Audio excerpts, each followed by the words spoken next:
Oh, anyway, then they called me several days later and said that they had their meeting, they had their election, and I was chosen. And I was very Well, they happy. couldn't have picked a finer person, I think. That's Thank a great. you. I Thank look you forward very to much. marching behind you that day. Thank you. And Jim, what lessons do you learn as a general chairman? Diplomacy? Diplomacy. Well, I was going to say, speaking of diplomacy, I thought Sister Marion gave a great political detail of how she didn't get the parade named after the Sisters of Charity, nor did they name it after Trinitas, but she got the Grand Marshal out of the deal. Yes.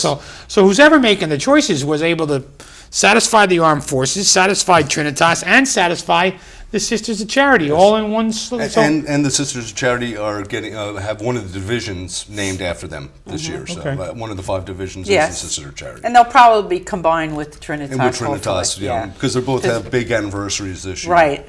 It would, make a better showing if they're together. Now, the founder of the sister, is that Mother Seton? No, the foundress of the New Jersey Sisters of Charity is Mother Mary Xavier from Skibbereen, Ireland. That's the Irish part of it. Yes, we trace our roots to Elizabeth Ann Seton, which was in 1806, but in 1859, Mother Mary Xavier, who came from Ireland and joined the New York Charities, was asked by Bishop Bailey to come over to New Jersey to start a religious community. And she really was only on loan, but loved it so much that she stayed. Because Elizabeth Ann Seton's parents were married in Elizabeth Yeah, absolutely. at I St. mean, John's Church on Broad Street. Yes, so that the connections are something, and Bishop Bailey was her nephew, And she's a convert, and so was he. and so is he. Yep, they both were Episcopalians, right. right. How about that? Yep, and Elizabeth is really one of the areas that the community started in the early days. I can't tell you exactly the date, but soon after 1859 they came here. And we were in St. Well, it's Pat's. still a great history lesson. It is. Yeah. Yeah. And Jim, the parade chairman, you said you start off with diplomacy, and I cut you off. What else have you learned? Just really learned, even though I've been involved with the parade committee for several years, the amount of work that goes into all year long putting this together. The fundraising, the great people organize the investiture mass. Is that the one at St. Patrick's? What's the No. mass at St. Patrick's the morning of? That's the Thornsticks, one of our member groups. That kicks off parade day with the mass in St. Patrick's in Elizabeth, and before we're making our way over to Union for the parade.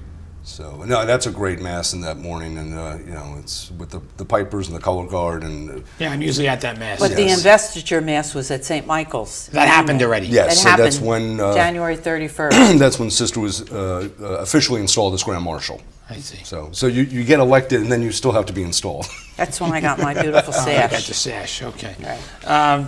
We're going to take a short break and come back and talk more about the St. Patrick's Day Parade and some of your role as sister with the Sisters of Charity as well. Okay. Please stay with us after these messages. We're back more with Jim Lowney, the General Chairman, and Sister Marion Scranton, this year's Grand Marshal.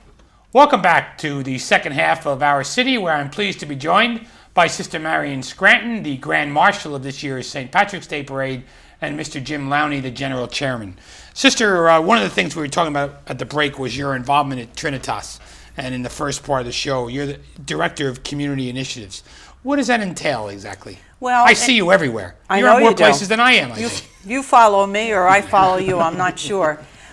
In one way, you might say I'm the liaison between the hospital and the community. If you know anything about Vincent de Paul, he had a philosophy that said if we really are to serve the people, we will be among the people. And when it has to do with hospital health and wellness, it means that we have a responsibility, particularly to the people of Elizabeth, and also to the surrounding towns, since we service all of those towns, to provide health and wellness education, which we certainly know today is a lot cheaper than a cure. And so we have many, many programs that assist the people in Elizabeth. A lot of my time is at the senior houses, whether it's Eport or Heritage Village. Sometimes I am the health educator as an educator, and that would be ordinary health issues and first aid and how to stay safe during the winter months. And other times I bring clinicians with me. There's a lot of diabetes in Elizabeth. There's a lot of hypertension, a lot of heart issues. And so we are a stroke center. So Debbie Milkowski does a lot of the programs with me, not only at Heritage, but at the Peterstown and all of the senior centers we go to.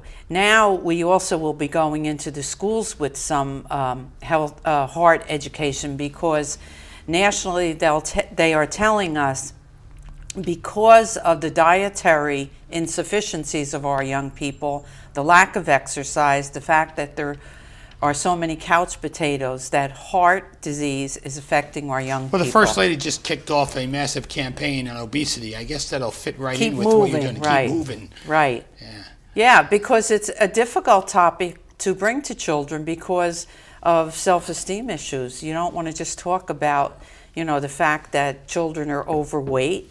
So it has to be delicately presented, to them. So that's one area. But there are a lot of the older people who are raising the children today. The grandmas are doing a lot of the work that mothers were doing before. So we try to give them tips on how to raise healthy children. I also have a favorite project of mine that's called Madre a Madre.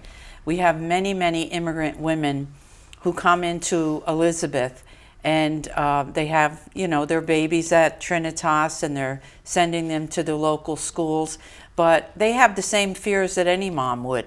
And so by having these groups that meet at Guadalupe Academy and at Josephine's, I try to give them not only parenting skills, but also networking skills, so that they learn to build friendships with other women in Elizabeth. So that, like when you're away from your family, geographically, you really don't have people to turn to. And these women, particularly at Josephine's, are building trusting kinds of friendships that help them to grow. Sister, what's the connection between the St. Patrick's Day Parade, Trinitas, and our Sisters of Charity? Well, then it goes to our, back to our Irish roots. When I first came to Trinitas, Gary Horan, our CEO, sent me a letter that came from the parade committee. And when Gary wants you to do him a favor or do the community a favor, he writes it in green. And it said, "Sister, will you take care of this?" So for 5 years, I tried to get as many people as I could from Trinitas to march in the parade. It's one way of letting the people know about Trinitas Regional Medical Center, because after the merger, the name Trinitas meant very little, and only to people who really were brought to the hospital either by ambulance or by a doctor. So it's one way of letting the people know who we are. And on another level, it's bragging about who we have become, because we have many centers of excellence right now. And, what good is a product if nobody knows about it? So I think that is one of the main reasons that we got involved.